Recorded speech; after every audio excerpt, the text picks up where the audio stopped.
Welcome to the Nerd Party.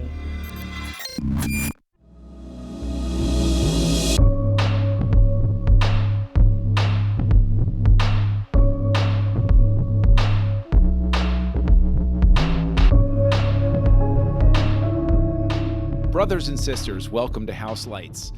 I am John Mills, and I am pleased to welcome you all back here as we continue our exploration in the House of Reynolds, where we are looking at the works of Kevin Reynolds, famed Hollywood director and helmer of such movies as Robin Hood, Prince of Thieves, Waterworld, and the movie we're talking about today, Risen, which came out in 2016, and it deals with a very interesting topic. And joining me for this discussion is Roman Prefect Darren Moser and Roman Tribune Tristan Riddell as we pursue this topic and try to figure out what it is that makes this movie work. Tristan, you've been hard at work on this case for some time now, and welcome. And so I want to ask you let's just jump right in here because, everybody presumably has gone over to Apple Podcasts and given us a rating and review for Houselights. So we appreciate that. Thank you very much. If you haven't, you have time to go do that now. Caesar demands it. Yeah, Caesar, you know what? The emperor demands it because he wants peace in the Apple Podcasts reviews when he shows up in Judea. But Tristan, you come to this movie, and I want to ask you that when this film came out in 2016, was it even anywhere remotely on your radar? Were you aware that this was hitting theaters, or is this one that just slipped right by you? Well, I really liked Joseph Fiennes' performance because I thought it was really intense, and I just really liked how, he would really enunciate with what he was talking about, and I totally didn't have to turn on the subtitles. So it was, this was a really good, I think, portrayal of showing the other side of the event of Yeshua and his rise up into, That's a terrific point because with the sound levels in this film, turning on subtitles makes you feel like it's a foreign film set in a different era. Yeah, because you need them sometimes to understand. I mean, 100% less Aramaic than the Passion, so it has that going for itself. Render unto Caesar what is Caesar's. I think that's what that is very, very true. That is very true. And, I'm done now. Yeah, all right. Okay. No, we're moving on. Oh no, we're moving on. I'm sorry. It's okay. Hold on to it. I love Joseph Fiennes. I really do. I think he gives a great performance, but good Lord, there was so much mumbling in this movie. But see, that's one of the things that I would get at where we're going in full bore right off the bat. I agree with you. There are moments, and it's not just Fiennes, where the talking is, I have actually excellent hearing. It's a joke in the house because I hear stuff that everybody thinks people shouldn't be able to hear. And I'm like, I heard that. And it just completely flies by everybody else. I would lay that squarely on post-production because if they can go back and they can amp up Bane's lines in The Dark Knight Rises to make everybody happy, they could have fixed this in post. I think they had to re-record Bane's lines, didn't they? Some of them they did. You can tell when it's a re-recorded and when it's an amped up. And I wish they never had because, quite frankly, just keep up. But I can tell you that I would lay this at the feet of the production because the actor is giving what he's being asked for on set. And it would not be the first production in history for the sound engineer to sit there and say, maybe a little more gain here. Maybe we can just tweak this just a touch to make it more audible. To answer your question, I had no idea this movie existed. I don't remember seeing a trailer. I don't remember seeing a poster. I saw nothing about this movie, not a single thing. I didn't even hear about this movie until my parents told me about it. Where, because my parents, they like watching Christian films, like stuff you'd never heard of, maybe stuff with Kirk Cameron, I don't know. And so when this came about, they're like, no, Tristan, you got to see this one. And I'm like, oh, okay, yeah, sure. Okay, sure. Like, yeah, no, I'll totally take the time to watch it. But then, later on to find out like, oh, wait, no, geez, Joseph Fiennes is in it. Oh, it's directed by Kevin Reynolds. Oh, this is legit. Like, this isn't Fireproof with Kirk Cameron. Like, this is a legit movie. I'm glad you mentioned that. And Darren, I'll kick it over to you because this likewise slipped past me. And I will completely own up to the fact that I frequently have had friends say, "Oh no, this is a great Christian film. You should see it." And just putting it out in the open, because we have put it out in the open before. All three of us were men of faith. We are Christians, and so you would think we're a target audience sort of thing. But to Tristan's point, when somebody's like, "Oh, you got to watch this Christian movie," I'm kind of like, it's okay. I like to watch things with production value. But Darren, did you know about this movie? Is this a movie where you saw it and you said, "Oh, wow, this is coming out. This looks like something I want to see," or is this something that likewise snuck past you when it came out in 2016? We saw this in theaters. It came out in like February of that year, so it's kind of hitting that pre-Easter crowd. Obviously it's an Easter story, but yeah, it's funny because we'll often rewatch. We'll rewatch this pretty much every Easter. Just it's that's that time to watch it. As much as I love throwing on the Passion of the Christ, every Easter, because boy, that's like popping in Schindler's List. You're not quite ready for it every That's year, like a once a decade watch. That's yeah. Oh, it sticks with you. It does. So, but I would almost say that this movie is kind of a companion to it, where it's following. Like if you were doing a double feature, I think Passion of the Christ with Mel Gibson's one, and then this would be a really interesting double bill. You'd feel terrible at the end of it, but that ties in beautifully. And I think Tristan, you were about to probably jump in there, where this was originally about to say the same thing. Yeah, this was under development as a film called The Resurrection of Jesus Christ, and they envisioned it as, we're going to make a sequel to Passion of the Christ. Not to say that Mel Gibson or anybody else from that production was involved with it, but they viewed it as, we'll pick up the torch, we'll grab the baton, and we'll run the next Passion 2. length. It's like, no, we're not which they are actually doing, I think. Oh man, there have been rumors for that for so long. Passion 2 is sort of like an Avatar sequel. They talk about it constantly, and until I see it released, I'm not going to buy it. That sort of thing. I know that we're all kind of telling jokes and everything like that, but it really amuses me when when you bring that up. You're like, "Oh, there's rumors that there's going to be a sequel to Passion of the Christ." They're like, "What are you talking about? Like, how is there going to be a sequel?" I was like, "Well, things happened after he died. Right. There's a lot to talk about, and this is one of those movies that." Specifically Risen is one of those movies where they're like, yeah, a lot of stuff happened after he died. It was not just like he was crucified and then, rose and then that was it. Like, no, there's a lot to do. And so this film was under development for quite a while, and Reynolds came on board and had a hand in the script after 2013. And since this is a director-focused podcast, I want to get right into it and say, I'll kick it to you first, Tristan. Do you look at this and you say, "Oh yeah, that's a Kevin Reynolds film"? Because when I sat down, I didn't know Kevin Reynolds directed it. And once I saw his name in the credits, I immediately said, okay, I'm expecting a certain level of production value here. Did it meet or exceed those goals? Did his name in the credits mean that you saw a Kevin Reynolds film from that point forward?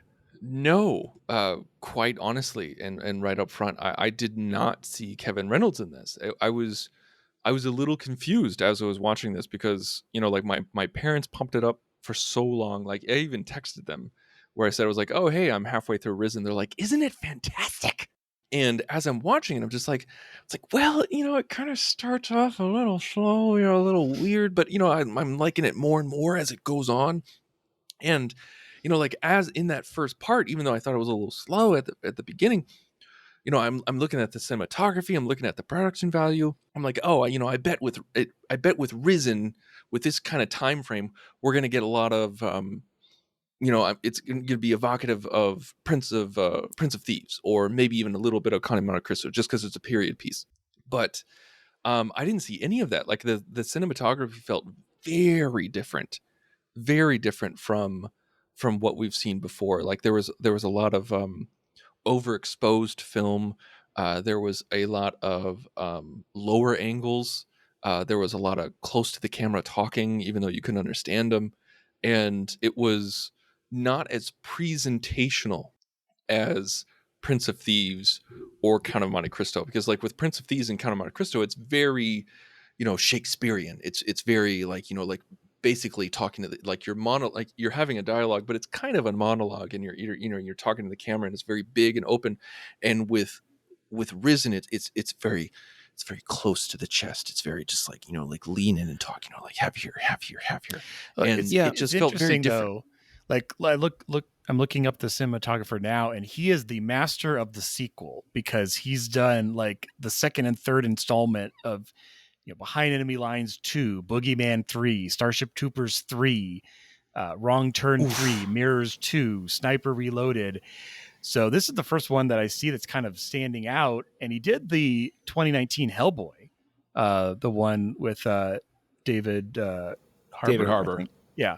Yeah. So yeah, although I want to give the director a little more credit, because I feel like one of the things we've talked about many times with Kevin Reynolds is that his gift is assembling the actors and getting an what he gets out of them. And I think that is still true in this. I think, Tom Felton, it's really hard not to see Draco Malfoy. I mean, that's going to be that's a him thing. But he's actually pretty decent. I don't want to overtake your point. I'm totally going to let you finish your point. I felt the same exact way, because like when Tom Felton came on, I was just like, oh, it's Malfoy, and I'm only going to see Malfoy. My father will hear about this season. It's his name is even Lucius, which is Malfoy's dad's name in Harry Potter. But like after that initial scene, like after his first viewing, or like when he first came into the movie, I didn't see Malfoy anymore. I was like, oh, cool. Okay, cool. And so I just want to say, yes, Darren, I completely agree with you. Please continue. Yeah, no, I felt similarly that after that initial, it's Malfoy, because I mean, he has that look, like you recognize him instantly. But no, I feel he got the right people for this particular type of story, because it's a really interesting perspective story. Like, I think that's what really hooked me from the beginning, is this, you're following I forget, he's a tribute or a centurion? He's a tribune. So you're following this tribune, I'm kind of learning about the geopolitics of Rome and how things are going. And it's almost like a mystery, because we know as Christians, like exactly what's happened, and he has no idea, but of course he wouldn't know. And so that is what's interesting is, what is this perspective of someone who doesn't have the Bible in front of them and knows what's happening, but instead they're like, they're taking all of the natural assumptions instead of the supernatural ones, of the like, his followers stole the body, or, this must have been what happened. And so it's just a really clever perspective film, I think, in general. And that is something that Reynolds specifically brought to it, because apparently earlier versions of the script had Peter in it much earlier. Peter, the rock of the church, was in it much earlier. And Reynolds apparently was one of the ones that said, pull it back and let's focus on... You might have gotten protagonist confusion with that. It's like, is this a Peter story, or is this the Tribune story? And that's way better. I think that Reynolds' perspective, if I remember correctly, was basically...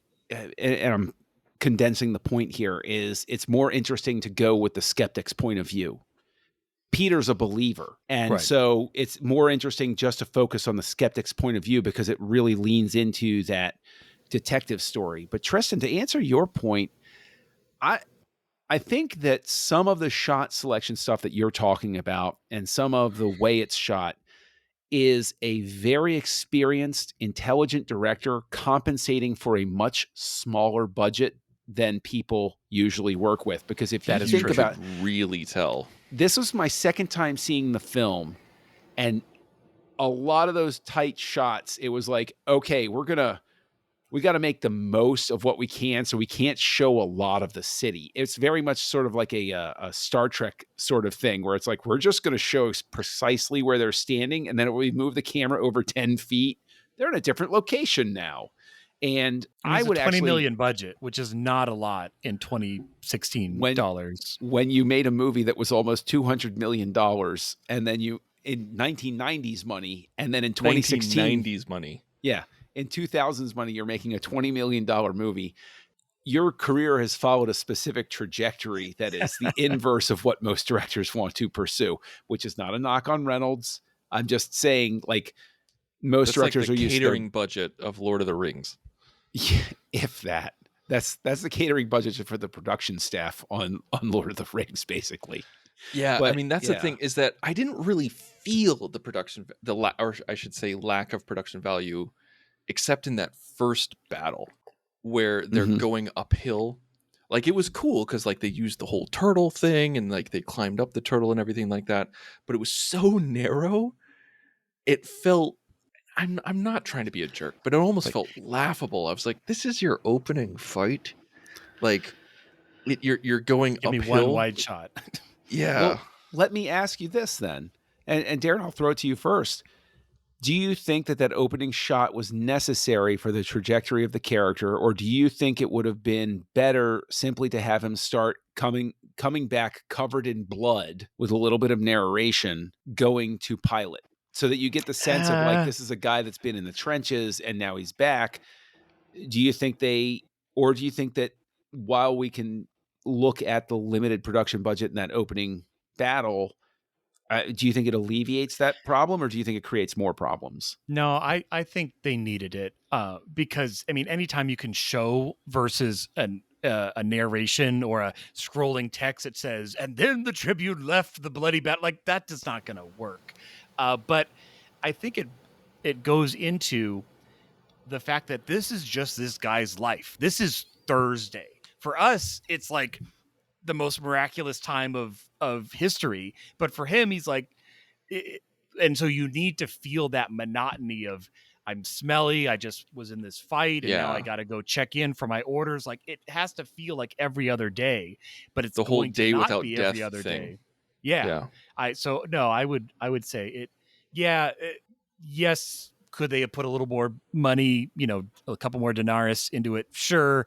But it works for what it is. I would much rather keep it. And this is all armchair quarterbacking sort of stuff, but I probably would have done a scaled down version where it's like after the battle and you see all of the bodies laying everywhere.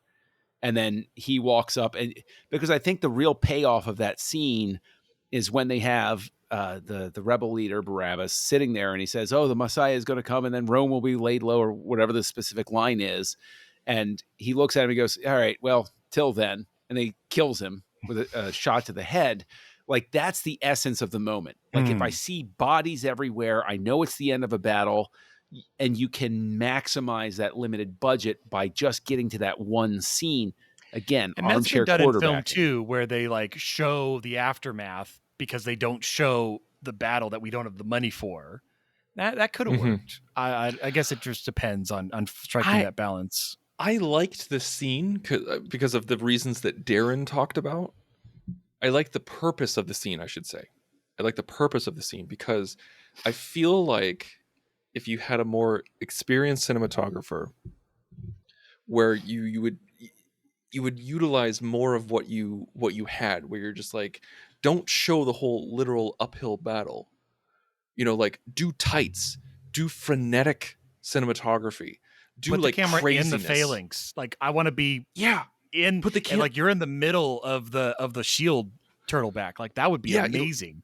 That's the thing is like have the camera in the crap, like in the battle where you don't know what's going on. It just needs to be chaos. That's all it needs to be. It just needs to be chaos. This is his everyday. This is his Thursday, and then he finally gets out of it. And then maybe they've conquered whatever. He's back at base camp. I don't know. He's out the end of the hill, and then they bring the rebel leader to him. Like it just needs to be craziness, and then we have that whole "but not today" thing.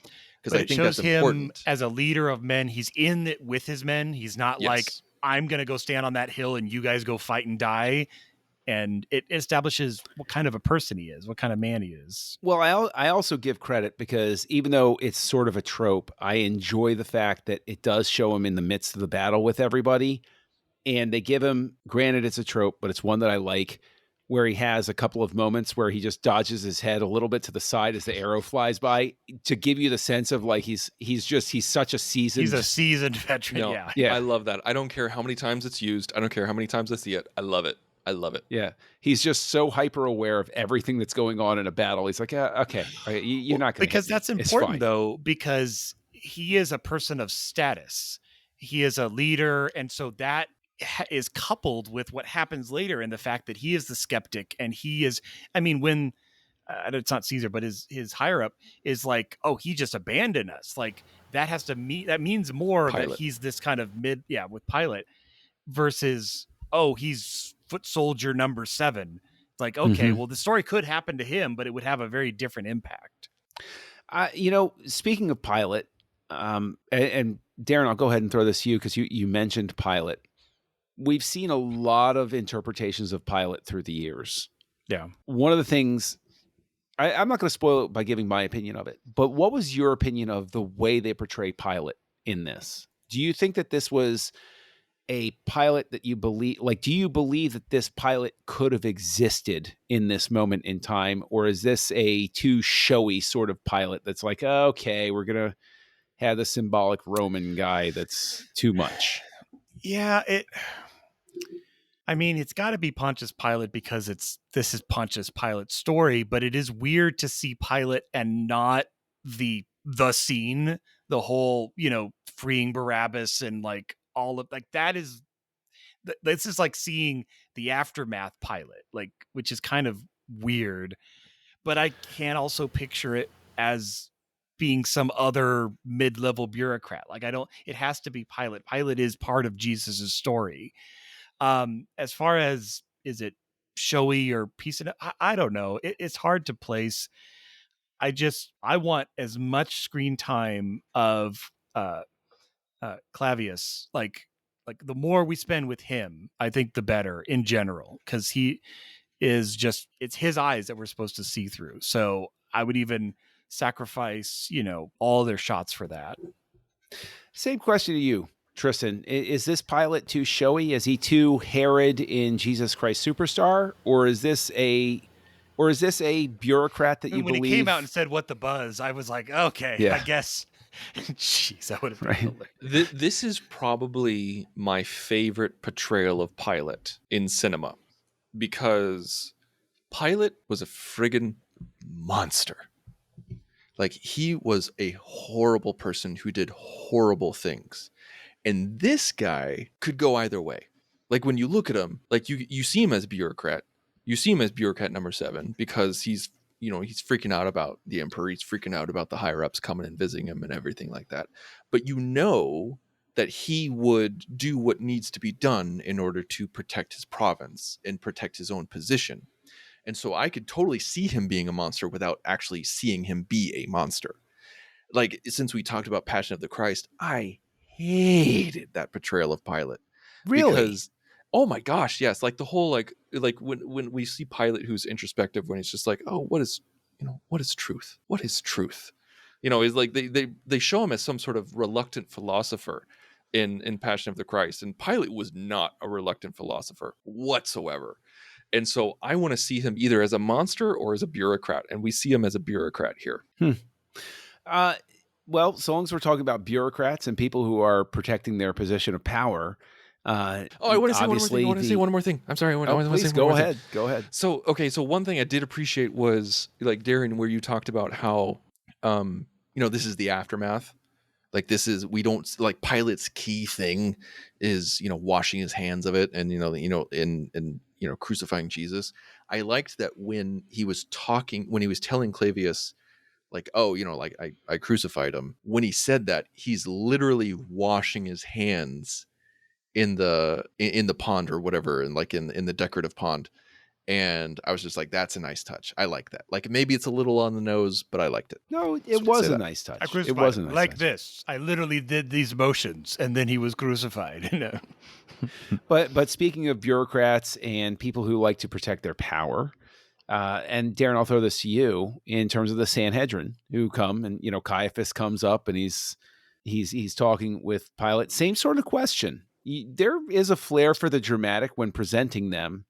Do you feel that this is a more rooted in believable history sort of group that comes to Pilate to petition for certain things? Like, do you get the sense of subtle political maneuverers, or is this a little too flat?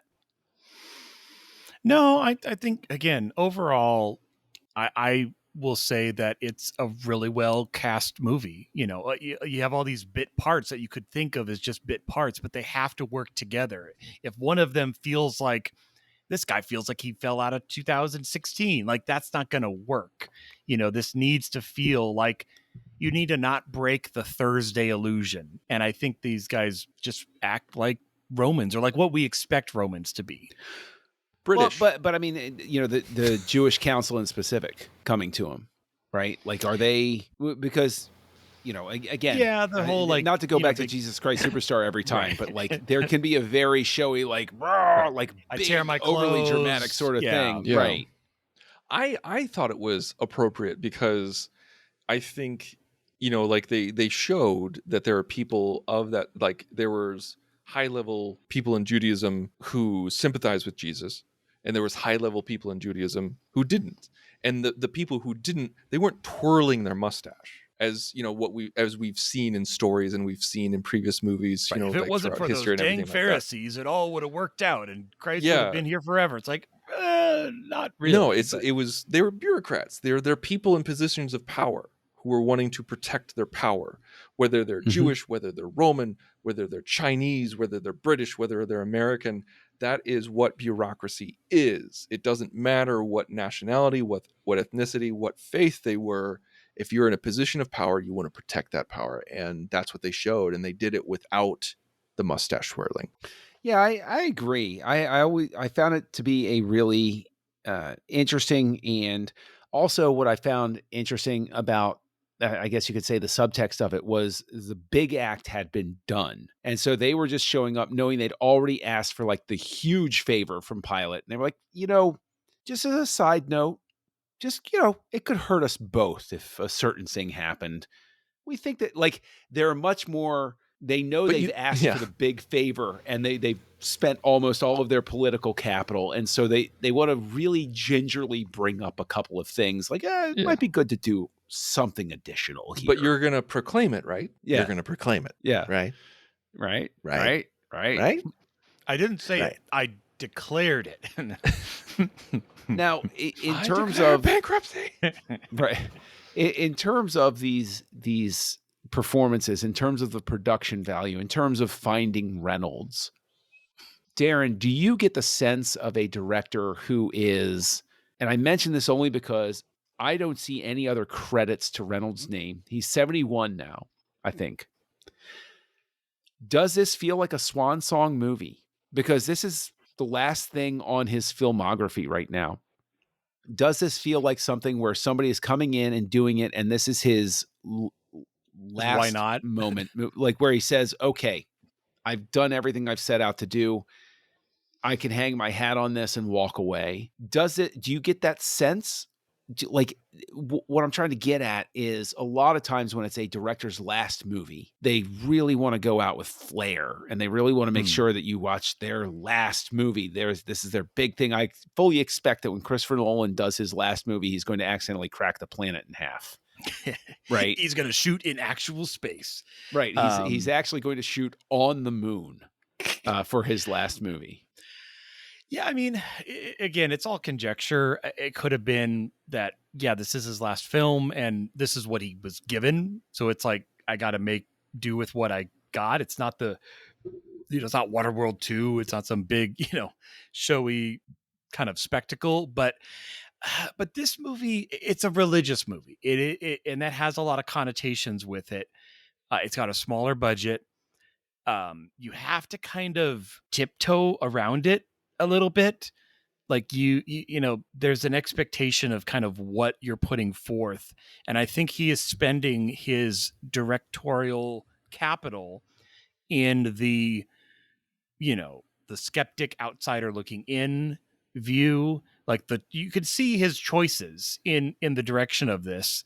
And like I've said many times, like and also the assembling of the actors and what he gets out of them. But yeah, I guess as a swan song, heck, if this was my final movie, I would say that's a great note to hit. It made money. It made 46 worldwide off a 20 million budget. Like, that's not It bad. It's not. doubled and then some. That's good. Yeah, it's not like a $200 million, and it was never going to be. Like, you could put anyone on this, and it's not going to be a $200 box office movie. It's just not. It doesn't have the story and the audience to generate that. So yeah, again, this is all conjecture on his thought process, but I could see him just being like, yeah, I could do that. I'm assuming he's a Christian. I don't know if he is per se, but it would feel odd for a non-Christian to want to tackle this particular story. I feel like he hits it with a good nuance, but You'd be surprised with the creatives in the industry. Yeah. I think that I mean, we have Life of Brian on one side, and we have Risen on the other. Life of favorite, Brian is a freaking masterpiece. But one of my favorite minor anecdotes is Anne Rice, the novelist, who's most famous for Interview with the Vampire. She wrote the Interview with the Vampire books and a whole bunch of other books. She started to write books about the early childhood of Jesus. Okay. I don't know. I can't remember exactly how she got started, but she wasn't a Christian. And she's just like, I want to write about that. And so in her research, and as she writing this, she's like, oh, damn, I'm a Christian now. This guy's real. Okay. Like she became a Christian through the material. And I love that story. I love that kind of thing where she immersed herself in Jesus and became a Christian because of it, even though she wasn't when she started. But she started the project just because she was fascinated with it. I feel like there's plenty of times when creatives are fascinated with the story of Jesus, like Scorsese. Like, I have no idea if he's a Christian, but he did a movie. He was about raised. Jesus. He was raised as such. And Last Temptation of Christ is a really well done. I mean, it's Martin Scorsese. He's pretty good at what he does. It's a fascinating film. It's a really fascinating film, and I remember specifically the really, really fervent protest about the film. That was rough at the time. It was something else that happened at the time, but it's a really well made and interesting film. I think that when you have this topic, I agree, it's easily very fascinating, because there are so many angles from which to attack it. We've made several references to Passion of the Christ, and I actually think, even though I'm a believer, that one of the most startlingly important statements that movie makes is about political dissent, and how simply saying something the crowd doesn't want to hear when the crowd believes a certain thing results in a specific outcome for you, that it's always dangerous to go against the political will of everyone, which I've just always found an interesting aspect to the story. But this story doesn't deal specifically with that. This is a skeptic coming to believe. So I think that whether Reynolds was a Christian or not becomes secondary, because the mission statement of the film is obvious from the beginning. Like, this is the thing I struggle with. And Trisha, I'll toss it back to you. As much as I might be able to sit there and say, oh, I can see Reynolds here, I can see specifically in the bath scene where they're sitting there and Pilate is talking to him about his ambitions and where do you see yourself going next. I can see Reynolds in there a little bit in terms of the colors of the scene. Like, because we're specifically watching it through that perspective, there were certain things where I said, this looks like something that would have been shot in Count of Monte Cristo or Robin Hood. It looks like that. I can see that, because that's one of the few scenes that's actually very warm in this movie, because we get a lot of stark white, a lot of stark desert. We get heat, but not warmth. And I think with that particular scene, it's two men, connecting on a level that we don't see that much throughout the movie. And where he's talking about peace, he's talking about, getting a piece of land, like having a family, and just, it was basically his Maximus moment talking to Marcus Aurelius saying, I want to go home, but Mhm. Clavius is saying he wants to build a home. Right. And so, yeah, I think, I totally could see that in Prince of Thieves or Count of Monte Cristo. Yeah. I think out of the entire piece, that's probably the most Reynolds. I agree with you on that. I mean, when he started turning the dial and letting more and more steam into the bathroom, and that was a weird direct callback. I don't think it fit, but hey, you got to put your signature like John Woo with the Dubs. You just gotta figure out what it is. 2 men in a very steamy room. It's my signature. I gotta do it. No, I know that wasn't in there. I have to ask, though, because this is a question I love to ask. And Darren, I'll throw it to you first because Tristan hates talking about this type of stuff. The score. Did anything from this score resonate with you, or was this just an off-the-shelf sort of score? It was a pretty score. I mean, it had its moments, but I mean, you know me. I'm like, if there's not a John Williams-esque theme for Jesus every time we see him on screen, it's hard for me to remember it. And I'm just so used to that kind of audio cue. So I mean, again, I don't have much to say on the score. Really, it's nice. It leads you through the emotion points, but honestly, the more emotional parts for me was like, when they're in the upper room and they're like, this is where it was, like those moments, like, and something about the again at the grave, like seeing just things like that impacted me more. I don't have much to say about the score itself. John, if you like started that sentence with, man, it was weird that this movie didn't have a score, it was like Network where there was no music, I'd be like, oh yeah, okay, cool, that's interesting, I didn't notice that, but yeah, I believe it. Like I couldn't tell you a single note. I couldn't tell you a single note. And that's what's so odd to me is when you go to Last Temptation of Christ, Passion of the Christ, greatest story ever told, they're usually accompanied by this sense that the composer comes in and says, oh, okay, it's a big thing. I really gotta step up to this. And I wonder if it's more a product of the fact that they're not dealing with the Jesus story in specific as a target. They're dealing with this guy's story, which is a smaller side story. So it's a smaller scale sort of thing. There's no Super Bowl with this. Like there's no, like they treat Jesus's because we see the end of Jesus's crucifixion. But it's not treated as this big triumphant thing. It's not treated as like, oh my God, like even with the earthquake, it's treated like what the hell is that? Like in any other movie, that's going to be like He did do the girl in the spider's web, Tristan, the same composer. I don't know if that that wasn't a good movie to you, but attached to that other movie you like. That's all I know. I haven't seen those movies. It's funny you mentioned the earthquake because of the fact that Lucius says Poseidon must be angry, and Lucius is a Roman. He should have said Neptune, but that's okay because whatever. The Romans stole the Greek gods anyway, so it doesn't matter. Well, he's old school stolen gods. You know what? No, they rebooted the Greek gods. They went in and they had a story story gave conference. Them a makeover. It's a requel. Yeah. Okay. I want to talk running, a lot more sweating. I want to talk about the structure a little bit about this movie because this is something that kind of pissed me off.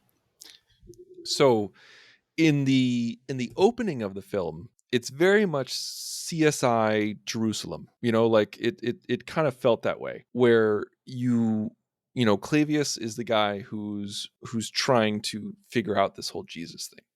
And I side note, I really appreciate that they pronounced it properly, that it was Yeshua, not Jesus, like not this Anglico way of saying it. So we're looking for JC. He's somewhere. He's somewhere here. Well, his name is John Doe. JC. He's somewhere. Blame the Greeks for the way they wrote it, and then the Romans the way they transliterated it. So no, I did appreciate that. So like, even though it was kind of slow and kind of at the beginning for me, I appreciate what they were doing. But the problem is that the opening was okay.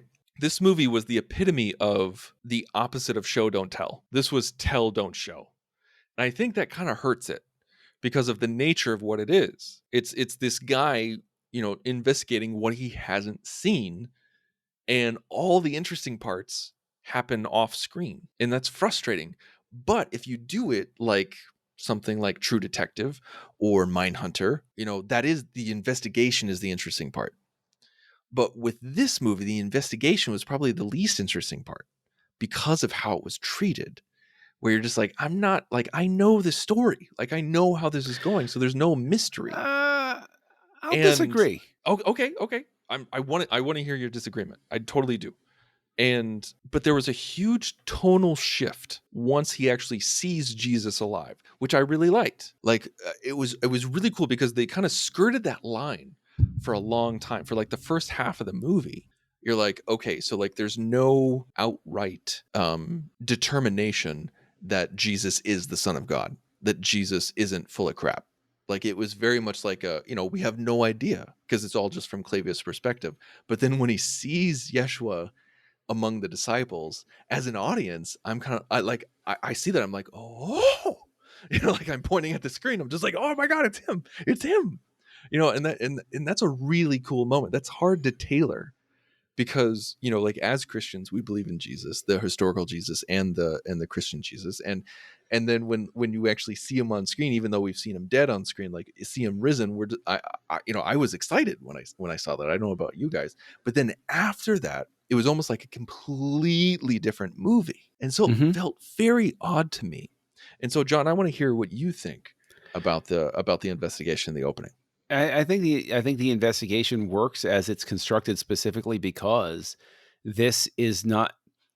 I think that Reynolds smartly constructs a film that does not lean too hard into the fact that a lot of people in the audience, it's preaching to the converted. And he instead approaches the film as this is a guy where this is his job. He doesn't really want to be doing it. He's tired of having to deal with this crap.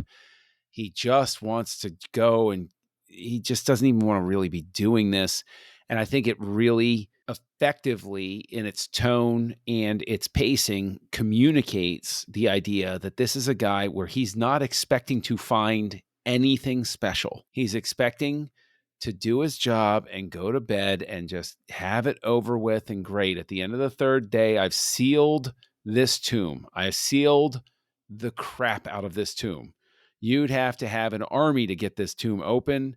You asked me to seal it, and I way over-delivered on this. There is 0% chance anybody's getting in here without a small army to move everything around.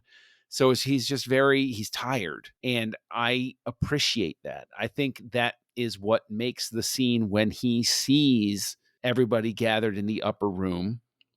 I think that's what makes it so effective, because it is the moment where he suddenly realizes, oh, I really didn't expect to find this. This is not at all what I thought this was going to lead to.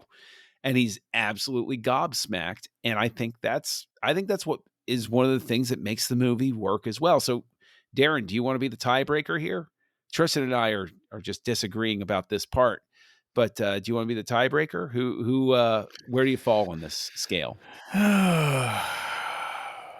I believe in Jesus, guys. I'm sorry. I'm in the no. Movie's accomplished its goal. Excellent. I wasn't a believer before. No, I'm just kidding. That's totally not true. I like Tristan said, I like that tonal shift pre the what's it called? Him seeing Jesus and seeing like things happening. And I like that change. But yeah, when you were talking about like True Detective or Mindhunter or Mindhunter, whatever that one is. Mindhunter earlier, like it's funny because like I know we know the Jesus story. It's not like we need to be shown it again, but that is kind of one of the differences of this movie, in that you don't show like the difference of, it's not like they're showing us, the audience, what happened and then the character doesn't know. They're not showing anybody, and you just you read the book, so you know what happened. I like that. The world has read the book. The book, most bestseller book called the Bible. It's been around for a while. But yeah, no, I don't know. It's all that to say is I think it's trying to do that. I'm not showing you that part, the interesting part, because you already know it, but because I don't know, it's in this weird predicament because it is the Christ story, which is a very known. So it's like you almost kind of need to show a little more of it because then you're showing your tone of it. I don't know. I see again, like it's his story. And for somebody who's not even there, he's not even in town when this is going on, and he comes back. He's like, "Oh, by the way, I crucified a guy. I need you to go take care of it." And he's literally still covered in blood and filth, and he's like, okay, I can't even. All right, I'm still working. Okay, Yeah, okay, I that. initially thought it was going to be like, I thought the story was going to be like the centurion, who pierced his side and all of that, like actually hands on, and not Joe was over the hill during that day. I mean, which again is the way they took the story, and I think it's a really interesting one. But yeah, it's kind of secondhand, it's like CSI Las Vegas and CSI, LA crossover. You weren't in town when it happened, but we need you to pull you in on this case so you can figure out where this Yeshua is. I think that additionally you have the upstairs room, and while you don't have all of the lead up and he was out of town while this is all happening, you still see him perform a miracle and cure the leper. And then you have the actual ascension, which, boy, they actually leaned into, little showiness there on that ending. I was wondering how they were going to handle that. I was like, are they actually going to see him go up? Like, are we going to see him float to heaven? Because that's what happened in the Bible, and but it's not very cinematic. But they pulled it off, like with him being at sunrise where you can't really see him anymore. But then the camera does that quick tilt up just at the last second to show him ascending into heaven. I was like, that was very cinematically done well. And then you have that sort of like concussion wave hit them. Yeah, that's really to your. And then there was like hay fever all around. Like there was like it was pollen everywhere. Particulates in the air. I would say actually that as well, it's when he sees Jesus perform the miracle of curing the leper. I think that's actually the most emotionally affecting moment. And I enjoy the fact that feels like a real payoff moment where even after he has the moment in the upper room and he's going along, there's still some of that skepticism left. And like, that's the final moment. And I think Fiennes plays it really, really well of him going, okay, all right, this is legit. This is really the real deal. Okay. Like, I think it really has a good impact to that scene.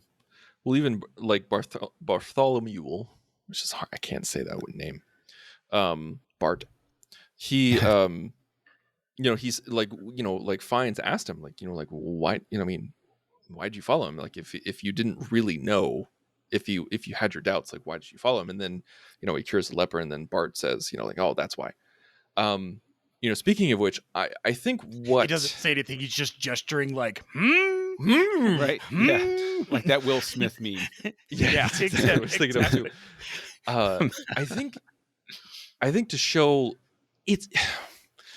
This movie frustrates me because there's so many things that I like and there's so many things that I don't. And I think, like, to go back to Bartholomew, I loved that scene with Clavius and Bartholomew because I loved the portrayal that Stephen Hagen did for Bartholomew, because he's like, my God, like I got to meet my God. I got to talk with him. I got to touch him. He died. He came back, and God's real. He was super excited. This was not Robert Powell in Jesus of Nazareth portrayal, like where everyone's just like dour, super serious, like not, and like everybody's just like a Bible quoting robot, like, no, like these were real people experiencing real emotions and going through real traumatic events, but yet real joy and knowing that God is real, and that, like you got to meet him, and you're going to be one of the leaders that spread the word throughout nations. And like Bartholomew knows that. And he is just the epitome of that. I love that portrayal. But then we have the Mary Magdalene scene, which felt like a repeat of that, but yet done in a much different way. And like, I think once we got to that scene, I'm just like, oh my God. It's just like, oh my God, it's distracting. And also, once again, I hate that they made Mary Magdalene a prostitute. Like, I'm so sick of that in popular culture. And move on. Let's move on. She wasn't a prostitute. Like, this was a mistake in history. Let's move on. Let's not propagate this in pop culture. And it was one of those things where it felt like a repeat. One worked, one didn't. And I think that was a lot of what happened in this movie, where we see one thing that doesn't work and then another thing that doesn't. And then we see one thing that does work and then another thing that doesn't. It felt very back and forth, back and forth. And I think, like the structure, those moments frustrate me. Well, it definitely sounds like something frustrated you about this film. So I think we'll toss it to you first in terms of your rating. Your final rating for Risen, released in 2016, the last film we are going to talk about for House of Reynolds, and it appears to be the last film that Kevin Reynolds has directed or will direct. Tristan Riddell, where do you come in for your ratings with Risen? I think the performances are what really make this movie, and Darren, you were spot on about like what makes a Kevin Reynolds film is bringing a cast together, the right people at the right time. I thought Fiennes, Felton, Firth, Curtis, Other everybody, F names, like everybody did a fantastic job. And I love how it's crazy that Cliff Curtis is the most accurate portrayal of a cinematic Jesus that we've seen, and he's of Maori descent. I think that's crazy. I think it's crazy that he was Smiley in Training Day, but that's just me. But I loved Peter the Rock Simon, or Simon the Rock Peter, aka Dwayne Johnson. I loved his performance in this. I thought he was great. I thought it was a little silly. A Peter would have known better than to sneak up behind a trained Roman soldier with water. You could have just walked straight towards him. You didn't need to sneak up behind him. I mean, I think he deserved to get his calf sliced open. But it was, there's so much, I've talked on and on. There's so much that works with this movie. There's so many great little moments. I loved the casual brutality of the crucifixion, because like we talked about this, like there's so many other cinematic movies where that is the end game, that is the big deal, that's the Super Bowl, like that is something that is huge, that's where like that's the climax, that's where every composer's like, this, I'm bringing my A game here. I don't even think there was music. And then when they dropped one of the guys who was crucified, when they just dropped him on the ground, the camera didn't cut away. You saw that body drop on the cross on the ground, and it was final, and it was devastating, and it was casual. You're like, this is Tuesday. They just throw him in the pit, behind, like, unceremoniously. And that's how it was with the Romans. I mean, they gave out crucifixions like parking tickets. And it's, we saw Spartacus, we know. Yeah, I mean, that's the thing. It's just like there's so much that works, but there's just the structure and the schizophrenic duality of the pacing. It just, honestly, like, I give this a 2.5. I think this movie is, I don't think this is a great movie. I don't think this is necessarily a good movie. I think it fights itself too much, and so I give it a 2.5 as mediocre. Not bad, but not good either. Wow. So, Darren, given the fact that you spoiled at the beginning of the show that you watch this film semi-regularly, I'm guessing you might have landed higher than a 2.5. So I'm curious to know where you come in with your rating. Yeah, no, I'm giving it a 3. I think it's I watch it maybe every 1 to 2 years. There's some Easters where we're busy and we're not like, oh, but we got to find time to sit down and watch Risen. Like, but it's the beginning of the church. It's that next day after Easter, and it's kind of this fresh breath of air of like, look at what was started and look at how it began. And it's a nice new take on that story. really well acted. Again, not the best. It's not winning Oscars left and right, but for what he pulled together for a 20 million budget, like it's a dang good movie for a religious topic story, that is not focusing on the big climax of the Bible, but instead like, well, what happened on the next page, So yeah, I'm giving it a 3, equal with what I gave Waterworld Ulysses cut. I think if this is his swan song, I'd be proud of it. This is, a very decent movie. And like I've said, it is rewatchable. I do enjoy, rewatching it. It's not too, it's got impact, but it's not too violent or too, a little mumbly, like like Kristen said. But that's why God invented subtitles. I feel like bad. I shouldn't say that. No, I liked it. Don't be ashamed of that. That's a good joke. The audio engineering is definitely I think my fair best joke was criticism. he read the book first. That's I don't think they're going to top that. I actually wind up coming in higher than either one of you. When I first watched the film, I wound up giving it a 4, and that is because I think partially I was so shocked that a Christian production that I had never heard of was decently put together. Listen, I saw Fireproof, and I remember friends of mine saying, "Oh, Fireproof is a great movie," and I looked at it, I was like, "Oh, okay, I love and respect you." And this was the same production company, dude. This was the same production company. I am Fireproof made bank, but it was not a good movie. It was not a good movie, and I did not like it. But that movie made money. Christians will just make it rain with movies like that. And I think it's crazy that Affirm, that's the name of the Christian production company, Affirm, which is the most successful Christian production company, film production company of all time, is a Sony subsidiary. And yeah, that just blows my mind. 33 mil, but it made it on a $500,000 budget. Yeah. It's all proportional for sure. Yeah. I think probably if you compare the box offices, it's one of those things where maybe the lesson of this one for them was it doesn't matter whether we spend $500,000 or 20 million, we're going to make 40 million. And, so they've sort of found their cap. But I gave it a 4 the first time I watched it. I'm giving it a 3.5 this time because I think it's an effective film. I think it's an interesting film. I like the performances. I appreciate the fact that Reynolds does not rely on portrayals of these characters previous to his film. This feels like somebody making their own version of history. This is not somebody saying, well, I got to portray Pilate this way because of this, or I got to portray the Sanhedrin this way because of this, or I have to make it this way because of this. This is somebody with the wisdom to say, no, it's my movie. I will make this the way I'm going to make it.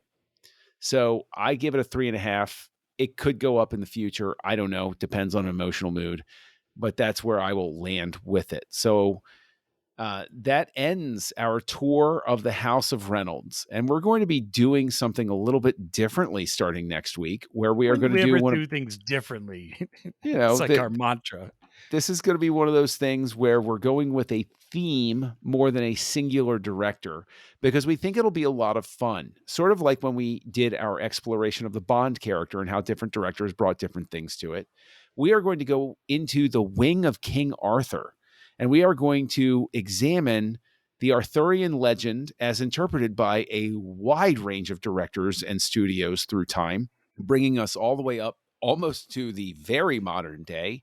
But we will be kicking it off next week. The Wing of King Arthur starts with the Disney classic, The Sword and the Stone from 1963. So get on over to Disney Plus if this is one of the ones they haven't taken off of the service yet.